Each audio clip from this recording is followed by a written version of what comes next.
حضور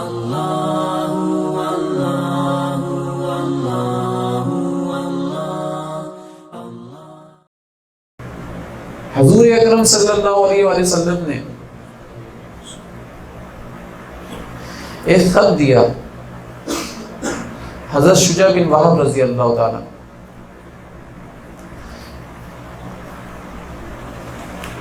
بعض روایت کے اندر آتا ہے کہ حضرت عبداللہ بن حذافہ رضی اللہ تعالیٰ عنہ کو دیا تھا.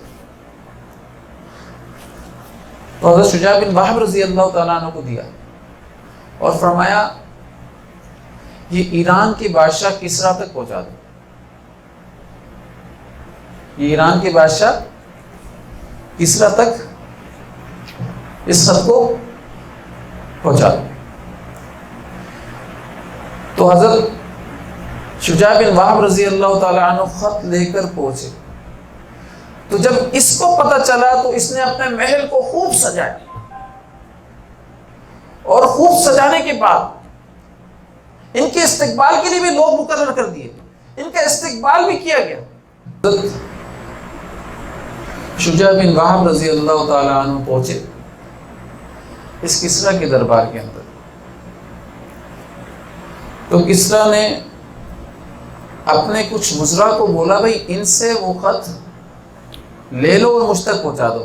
تو انہوں نے فرمایا نہیں، میرے آقا حضرت محمد مصطفیٰ صلی اللہ علیہ وآلہ وسلم نے فرمایا ہے یہ خط آپ خود اس کے ہاتھ میں دینا، لہٰذا آپ کو میں نے خود نے دینا ہے یہ خط.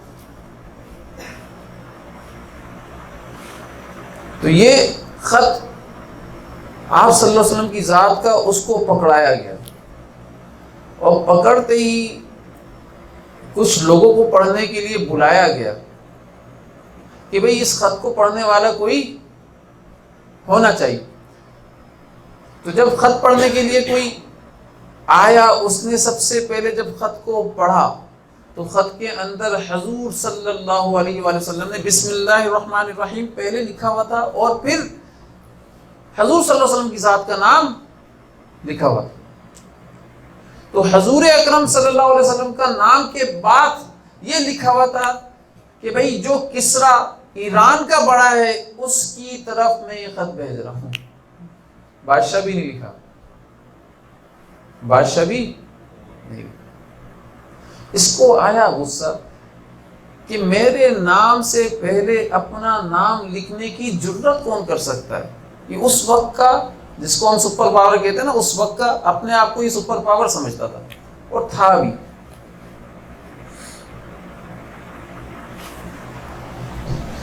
تو میں بتا رہا ہوں کہ آپ صلی اللہ علیہ وسلم خط لکھنے کے انداز بتا رہا ہوں کہ اپنا دل کے اندر جو روب تھا، دبدبا تھا، وہ کیا تھا؟ وہ اللہ تعالیٰ کی ذات کا تھا، باقی سامنے کچھ بھی نہیں تھا. سمجھ رہے ہو میری بات؟ اللہ کی عظمت تھی، باقی سامنے کچھ بھی نہیں تھا. ہمارے حضرت فرمایا کرتے تھے صرف ایمان والا ایک دفعہ یہ کہہ دینا کہ اللہ سے ہوتا ہے، اللہ کے غیر سے نہیں ہوتا کچھ بھی، تو سارے باطل کے قلوب کے اندر ہلچل مچ جاتی ہے ایک بول سے. صرف ایک بول سے کہ اگر صرف یہ بول دینا کہ اللہ سے ہوتا ہے، اللہ کے غیر سے کچھ نہیں ہوتا، تو سارے کے سارے باطل کے قلوب کے اندر ہلچل مچ جاتی ہے، زلزلہ آ جاتا ہے. تو سوچیں صحیح. تو آپ صلی اللہ علیہ وسلم کے قلب کے اندر کیا عظمت ہوگی اللہ تعالیٰ کی ذات کی. سامنے کچھ بھی نہیں. جس کے سامنے اللہ، اس کے سامنے دوسرے کیا حیثیت رکھتے ہیں. اور جس کا تعلق قلب اطہر سے ہوگا تو اس کے سامنے بھی پھر کچھ نہیں ہوگا. اس کے دل کے اندر بھی صرف اللہ کی عظمت ہوگی، اللہ کی بڑائی ہوگی اور کچھ نہیں. اسی کی حیثیت ہوگی. تو یہ آپ صلی اللہ علیہ وسلم کی ذات نے جو خط اس کو بھیجا تو اس میں جب اپنا نام پہلے نہیں دیکھا تو سب سے پہلا کام تو یہ کیا، اپنے دربار سے اس نے حضرت شجاع بن وہب رضی اللہ تعالیٰ عنہ کو نکال دیا. اس کو نکالو، سب سے دھکے دے کر نکل جاؤ تم یہاں سے. تو حضرت شجاع بن وہب رضی اللہ تعالیٰ نے فرمایا میرا کام تھا آپ صلی اللہ علیہ وسلم کے خط کو پہنچا دینا، جو کہ میں نے کام کر دیا۔ اس نے خط لیا اور خط پھاڑ دیا، خط پھاڑ دیا۔ شجاع بن وہب رضی اللہ تعالیٰ عنہ حضور صلی اللہ علیہ وسلم کے پاس پہنچے اور فرمایا یا رسول اللہ، میں نے جو آپ نے کہا تھا کہ اس تک خط پہنچانا، اس تک ہی خط دیا۔ اس کو غصہ آیا، آپ کا خط اس نے پھاڑ دیا۔ تو حضور صلی اللہ علیہ وسلم نے فرمایا کہ اس نے میرے خط کو نہیں پھاڑا، اس نے اپنی سلطنت کو پھاڑ دیا۔ اس نے میرے خط کو نہیں پھاڑا، اس نے اپنی سلطنت کو پھاڑ دیا۔ اب یہاں پر اس کو غصہ آیا ہوا ہے کہ یہ کون ہے جو غلام ہو کر بادشاہ کو اس طریقے کی تحریر لکھتا ہے۔ اس نے فوراً یمن کے گورنر کو خط لکھا اور بولا کہ 2 مضبوط قسم کے سپاہی وہاں پر بھیجو اور آپ صلی اللہ علیہ وسلم کی ذات کو گرفتار کر لے کر آئے، نعوذ باللہ من ذالک۔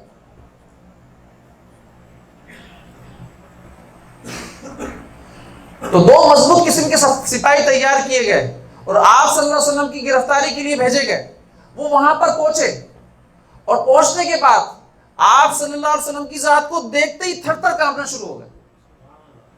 تو آپ صلی اللہ علیہ وسلم نے فرمایا بھائی کیوں کانپ رہے ہو، کیا ہو گیا، کیا ہو گیا تمہیں؟ اور صحابہ کرام رضوان اللہ علیہ مجمعین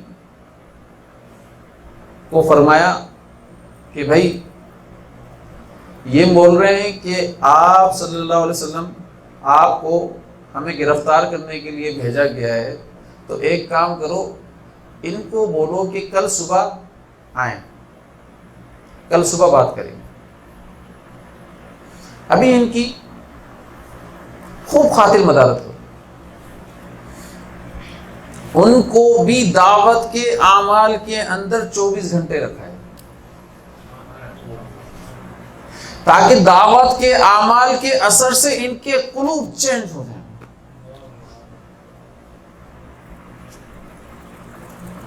ابھی بات نہیں کروں گا، کب بات کروں گا؟ کل صبح آنا، کل صبح بات کروں گا۔ اور جب یہ کل صبح آئے تو حضور اکرم صلی اللہ علیہ وسلم نے ان کو فرمایا دیکھو بھائی، جس نے تمہیں مجھے گرفتار کرنے کے لیے بھیجا ہے نا، کل ہمارے مالک اللہ نے، ہمارے رب اللہ نے اس کو ہلاک کر دیا ہے، قتل کر دیا اس کا۔ انہوں نے فوراً ٹائم لکھا، مطلب ساتھ پہلے تو سورج کو دیکھ کر گھڑیاں وہ ہوتی تھی نا، انہوں نے لکھا بھائی اس ٹائم پر اور اس دن حضور صلی اللہ علیہ وسلم نے یہ بات فرمائی ہے۔ تو کیا واقعی میں ایسا ہو گیا ہے؟ نہیں ہوا۔ اور انہوں نے فوراً یمن کے گورنر کو یہ خط لکھا کہ بھائی یہ تو یہ بول رہے ہیں۔ اب یمن کے گورنر نے تحقیق کروائی تو پتا چلا کہ اسی ٹائم پر، جس ٹائم پر حضور اکرم صلی اللہ علیہ وسلم نے بتایا تھا، اسی ٹائم پر اس کے بیٹے نے اس کو قتل کر دیا تھا۔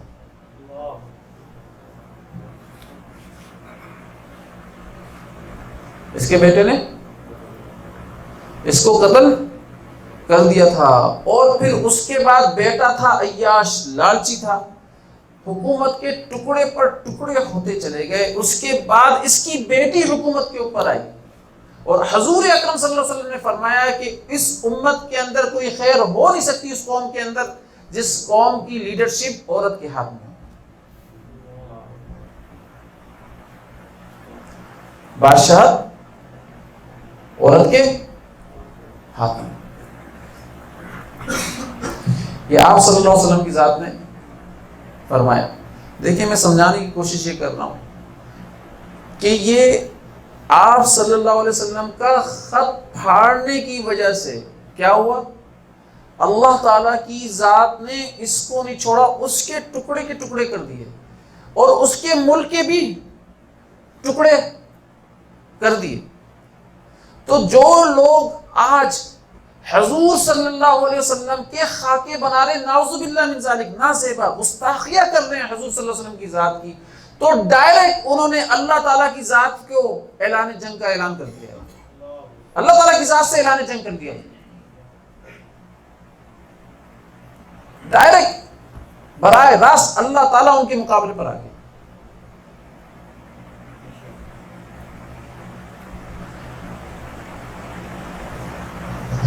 تو اللہ تعالیٰ ان کو بھی نہیں چھوڑیں گے.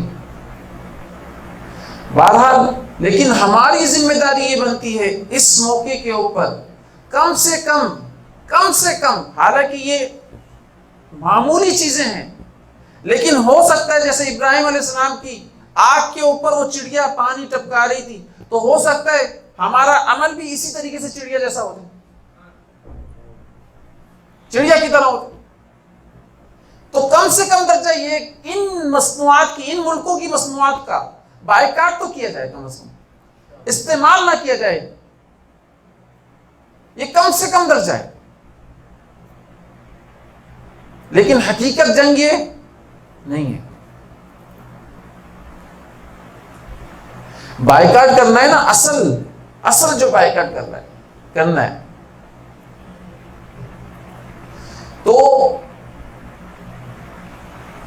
اپنے اندر جو ان غیروں کا طریقہ ہم لے کر آ گئے ہیں ان کا بائیکاٹ کرنا ہے. پروڈکٹ کا بائیکاٹ کرنے سے کچھ نہیں ہوگا. اور آپ صلی اللہ علیہ وسلم کا طریقہ جو ہم نے اپنے اندر سے نکال دیا ہے اس کو اپنے اندر لے کر آنا ہے. یہ اصل چیز ہے. اس چیز سے اللہ تعالیٰ کے حکم سے آپ دیکھیے گا کہ اللہ تعالیٰ کی ذات ان ملکوں میں زلزلہ برپا کر دیں گے. اور دو کام ہوں گے، یا تو آپ صلی اللہ علیہ وسلم کی جو دعوت ہے ان کے قلوب تک پہنچ کر یہ لوگ مشرف با اسلام ہو جائیں گے، یا اللہ تعالیٰ ان کو تباہ کر دیں گے. یہ دو کام ہوں.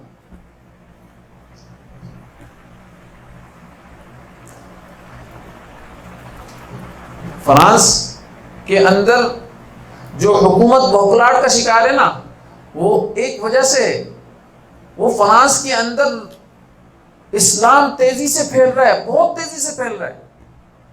تو وہ بوکھلاہٹ کا شکار ہے کہ اگر اسلام تیزی سے پھیل گیا تو سارے ہی مسلمان ہو جائیں گے، پھر ہم کیا کریں گے. اور وہاں کے اندرونی حالات جب لوگوں سے معلوم چلتے ہیں اور جماعتوں سے معلوم چلتے ہیں، تبلیغی جماعت سے معلوم چلتے ہیں، تو تبلیغی جماعت کے اندرونی حالات بتا رہا ہوں، اندرونی حالت فرانس کی بتاتے ہیں کہ اتنی تیزی سے اسلام پھیل رہا ہے کہ تناسب روزانہ کا 16 ہے. 16 بندے روزانہ اسلام میں داخل ہو رہے ہیں. سال کے 6000 لوگ مسلمان ہو رہے ہیں، اور ہو سکتا ہے کسی وقت زیادہ بھی ہو جائے بھائی. تو اس کو اس بات کی کھلبلی ہے کہ سارے ہی میرے ملک کے لوگ مسلمان کی طرف نہ چلے جائیں، ایمان کی طرف نہ چلے جائیں. ابھی ایک صحافی ہے جس کو یرغمال بنایا تھا مجاہدوں نے، فرانس کی ہے،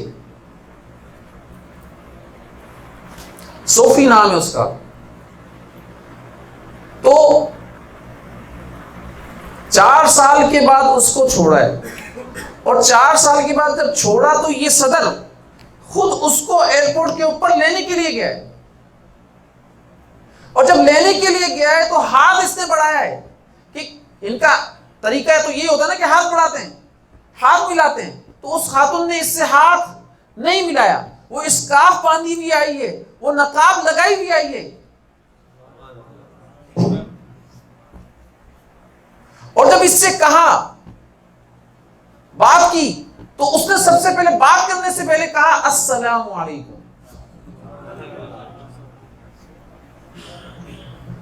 تو یہ ہکا بکا رہ گیا کہ یہ کیا ہوا. جس کو مجاہدوں نے یرغمال بنا لیا تھا، کڈنیپ کر لیا تھا، تو یہ تو مجاہدوں کی نفرت لے کر آنا چاہیے تھا اس کو. تو یہ تو مجاہدوں کی محبت کو لے کر آئی.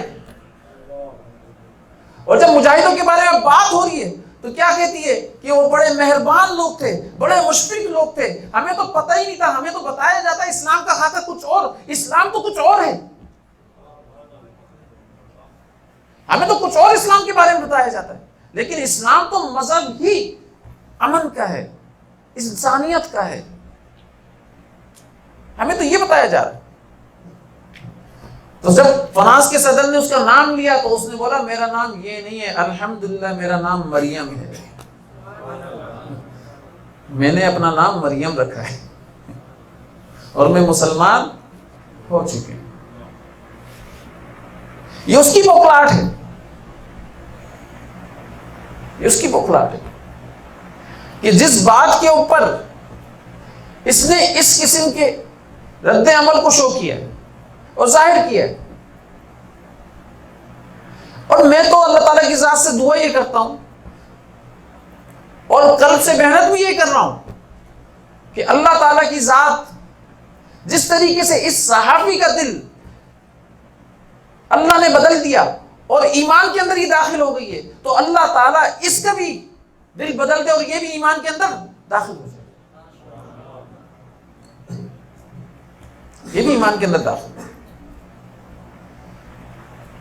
بھائی یہ بھی ایک غم ہوتا ہے نا کہ اللہ تعالیٰ کی ذات سے یہ دعا کریں کہ ایک انسان اللہ تعالیٰ کے عذاب سے بچ جائے، دوزخ کے عذاب سے بچ جائے، دوزخ میں جانے والا کیوں بنے؟ یہ نبی صلی اللہ علیہ وسلم کی ذات کا غم ہے، قلب اطہر کا غم ہے کہ حضور صلی اللہ علیہ وسلم کی ذات یہ چاہتے تھے کوئی کافر بھی دوزخ میں جانے والا نہ بنے، وہ ایمان اس کے دل کے اندر اتر جائے اور جنت میں جانے والا بن جائے۔ ہر شخص کے لیے یہ سوچا کرتے تھے آپ صلی اللہ علیہ وسلم کی ذات۔ بھائی آپ سمجھے تو صحیح، حضرت عمر بن خطاب رضی اللہ تعالیٰ عنہ کیا کرنے جا رہے تھے؟ تلوار کو نکال لیا تھا اور لہراتے ہوئے جا رہے تھے کہ آج اس کو نہیں چھوڑوں گا جس نے اس عرب کی معاشرت کو تباہ کر دیا ہے، بھائی بہن سے جدا ہوا ہے اور ماں بیٹے سے جدا ہوئی ہے، باپ بیٹے سے جدا ہوا ہے، آج تو میں اس کا کام تمام ہی کر دوں گا، نعوذ باللہ من ذالک۔ یہ سوچ کر جا رہے تھے یا کچھ اور سوچ کر جا رہے تھے؟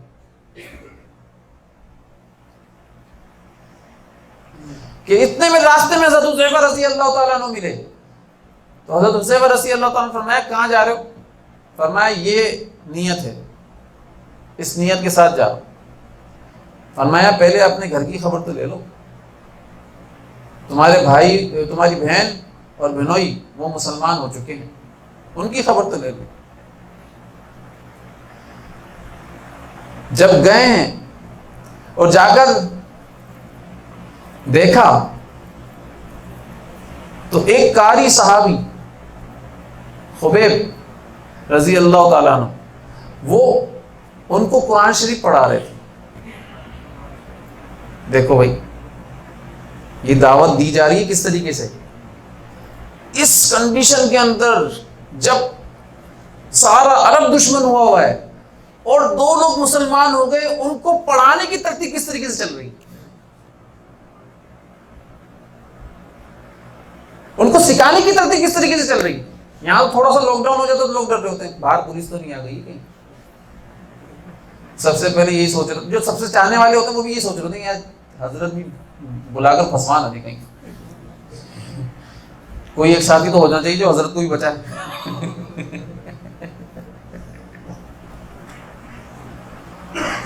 کتنا باطل خیال ہے نا یہ، جو محنت وہاں پر چل رہی ہے یقین کی اللہ کی ذات سے ہونے کی، تو اس اللہ سے ذات سے ہونے کی یقین میں تو اپنے آپ کو شریک کرنے کے لیے کہاں سے آگے بھائی؟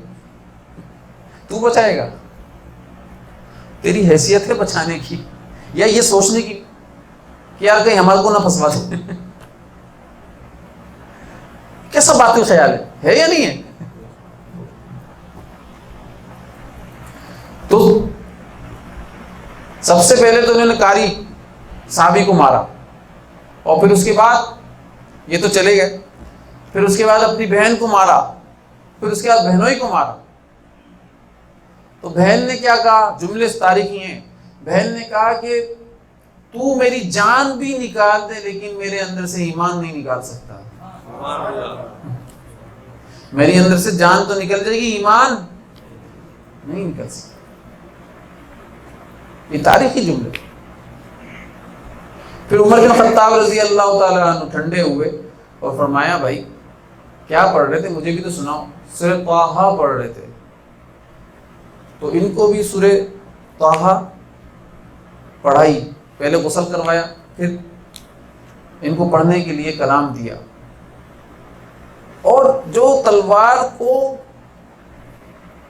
تان کر جا رہا تھا، تو عرب کے اندر کیا تھا کہ تلوار جب گلے کے اندر لٹکا لیا کرتے تھے تو یہ غلامی کا ثبوت ہوتا تھا کہ ہم نے ان کی غلامی کو قبول کر لیا. تو عمر بن خطاب رضی اللہ تعالیٰ عنہ نے اپنی تلوار کو گردن کے اندر لٹکا لیا.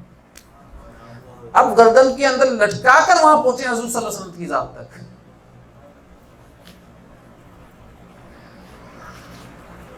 اور فرمایا کہ آج میں لڑنے کے ارادے سے نہیں بلکہ اپنے آپ کو اپنی آپ کی غلامی کے اندر دینے کے لیے آیا ہوں.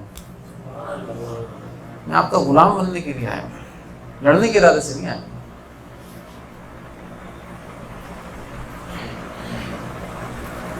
تو یہ کون سے صحابی ہیں؟ یہ حضرت عمر بن خطاب رضی اللہ تعالیٰ عنہ کی بات ہو گئی. لیکن یہی صحابی جب بیت المقدس کے اندر جاتے ہیں، لیکن یہ وہ صحابی ہیں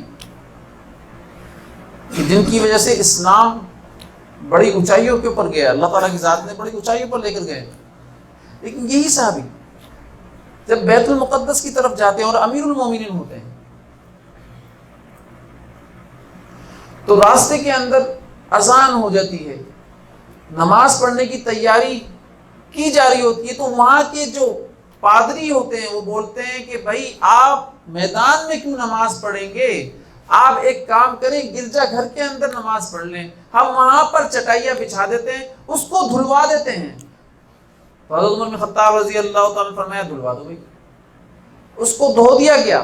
دھونے کے بعد کھجور کی جو چھال ہوتی ہے نا، اس کی چٹائی بنا دی گئی، جانے بس اس کی بنا دی گئی، بچھا دی گئی.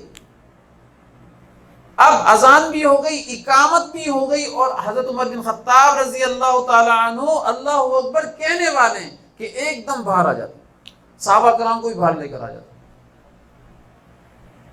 اور باہر نماز پڑھتے ہیں. تو پادری لوگ آتے ہیں، بولتے ہیں ہم نے تو اس کو دھو بھی دیا تھا، آپ کے لیے جانماز بھی بچھا دی تھی، پھر آپ نے کیوں نماز نہیں پڑھی؟ تو فرمایا میں نے اس لیے نماز نہیں پڑھی کہ اگر میں یہاں نماز پڑھ لیتا تو ایک خیال آیا ذہن کے اندر، اس کی وجہ سے باہر آ گیا ہوں.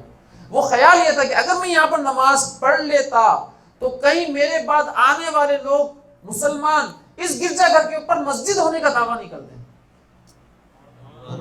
کہ بھئی یہاں پر عمر بن خطاب رضی اللہ تعالیٰ عنہ نے اپنے ساتھیوں کے ساتھ نماز پڑھی تھی، یہ گرجا گھر نہیں ہے مسجد ہے، اس لیے اس کو خالی کرو اور اس کو توڑو، یہاں پر مسجد بنے گی.